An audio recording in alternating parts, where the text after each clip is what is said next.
श्री चक्रेश्वर मंदिर चाकण या ठिकाणी महाशिवरात्रीचे औचित्य साधून बुधवारी शिव पार्वती विवाह सोहळा आयोजित करण्यात आला आहे। या सोहळ्यातील प्रथम सोहळा साखरपुडा हळदी समारंभ संपन्न झालाय।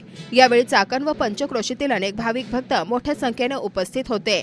बुधवार दिनांक 26 फेब्रुवारी 2025 रोजी महाशिवरात्री निमित्त शंकर पार्वती शुभ विवाह साजरा करणार आहे। चाकण आणि लगतच्या 12 वाड्यातील तरुणांनी या कार्यक्रमांचे आयोजन केले आहे।